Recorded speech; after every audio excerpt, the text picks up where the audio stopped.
Hey guys, it is Spooky Noodles, and I've come with another book review. Now, this one is less about horror than I guess it is about a boy finding joy in life. If that makes any sense. I don't know, let's just get to it. We're talking about Boy's Life by Robert R. McCammon.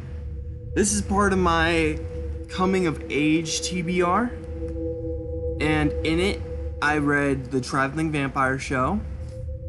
I didn't technically read this book. I listened to the audiobook.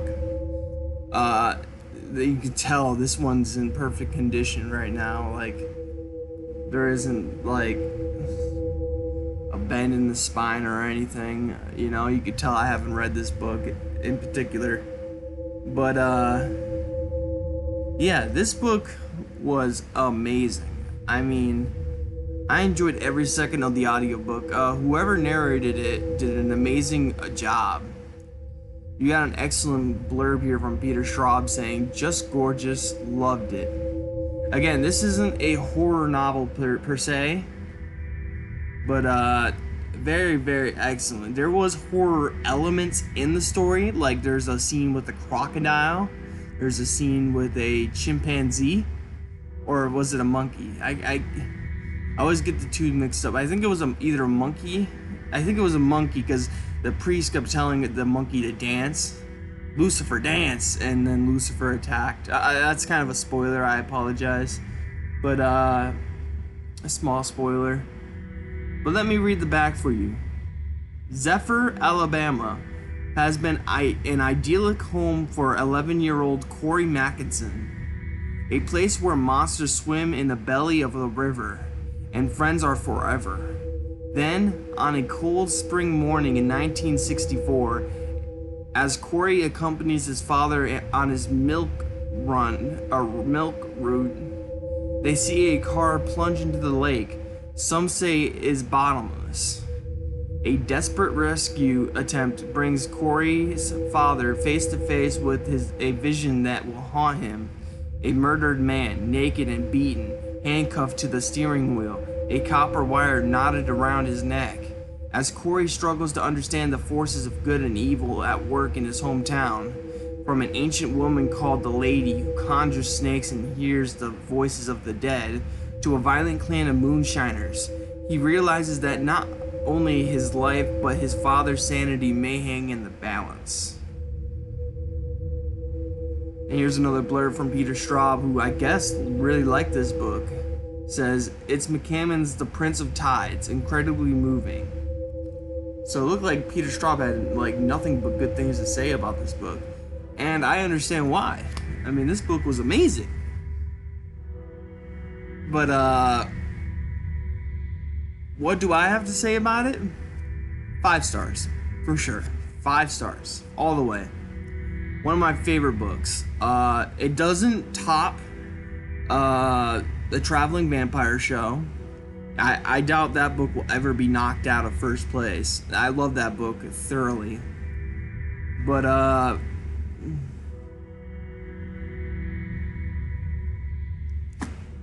yeah, I'm thinking about reading the book. I'm not sure if it's a sequel to this book or not, but Gone South seems really good.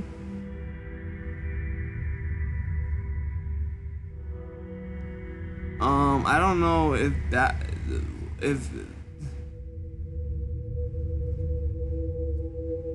I don't know what Gone South is about. I need to get that book still.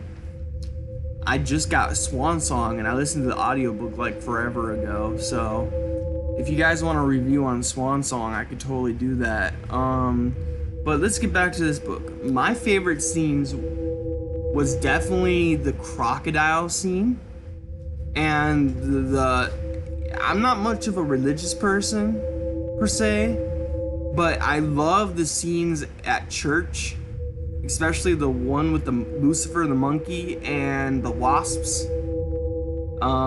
Those were fun scenes. So basically, this man drowns. Well, not drowns. He's already dead when he's handcuffed to the wheel of this car. Someone pushes the car into the lake. not noticing that the milk truck was on its way. So they, the milkman and his son see this, car go into the bottom of the lake, and his dad tries to save the man by swimming out into the lake and getting him out of the car, but he couldn't do it because for one, the man's already dead. For two, he's handcuffed to the wheel. So, without the key, you're not gonna get far, My favorite character in this book was definitely either the lady or Corey's best friend. I want to say Dwayne. It might have been like a two-part name. I can't remember at the moment. He ended up, I don't want to ruin it for anybody who wants to read this book, but yeah, there's a good scene with a triceratops? I think it's triceratops. But they're confused because its horns are like shaved off. So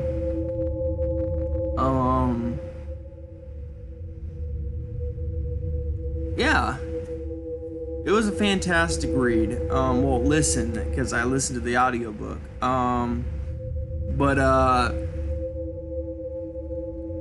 the saddest scene in this book, I would say, would go to, obviously, the dog scene. The dog scene almost made me cry when I was at work. My coworker probably was like, "What the hell's wrong with him?" I'm like, "The dog!" Ah. So, and I'm actually listening to The Summer of Night, and I might be getting the two books mixed up, but Summer of Night also had a dog scene. And I was like, what's up with these dogs being killed? Oh, yeah, this one definitely had a dog scene in it. Yeah, that's right. Because, yeah. But yeah, I give this book 5 stars. It goes to my top 10 favorite books. I just love coming of age stories. That's what I found out about myself. And I'll talk about my coming of age TBR, how it's, an update soon. But yeah. This has been Boy's Life by Robert R. McCammon. It's kind of been a scattered review. I told you my favorite scenes from the book. I'm not going to give too much away. I will give this away. The way he deals with the crocodile is just amazing. I loved it. I like the fact that even though this is being placed in like the 50s or 60s, I think it was, what's the year? 64 is when this book takes place. So I like the way it dealt with racism. Like in Summer of Night, it kind of perturbed me, but then because there was a scene where they're like, last one to the tree is a homo, and I was like, oof, that didn't, that one didn't live well. But I understand kids were like that back in the day, so I try to give it a pass.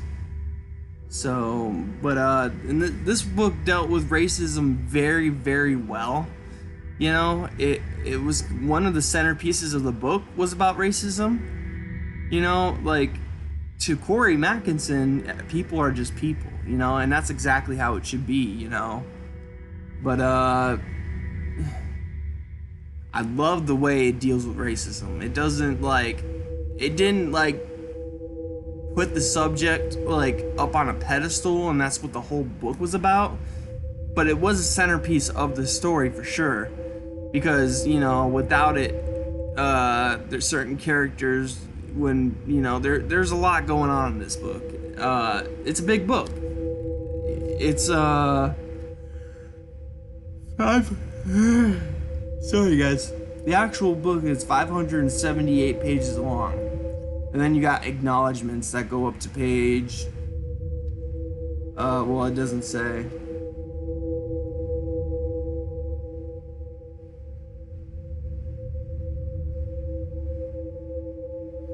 Anyways,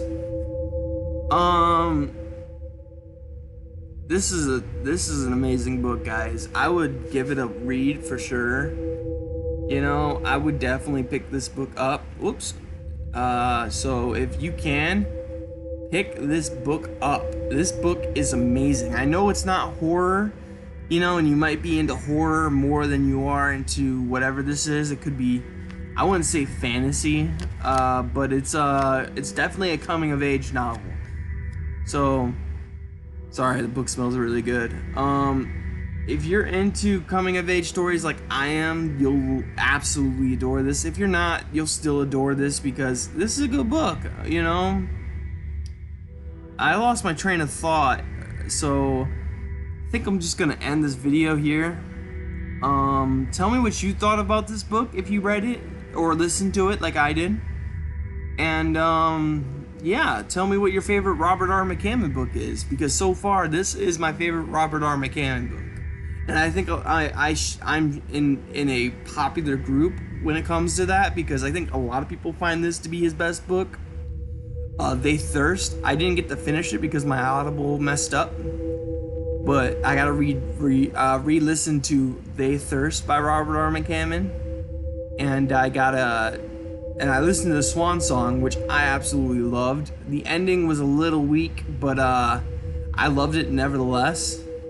But this is definitely, for my cup of tea, this is the best book by him. So, yeah. Tell me what you think about this book. And it's always been Spooky Noodles, and it always will be Spooky Noodles. So, I hope you have a wonderful day. And as always, have a wonderful day. Alright, bye guys.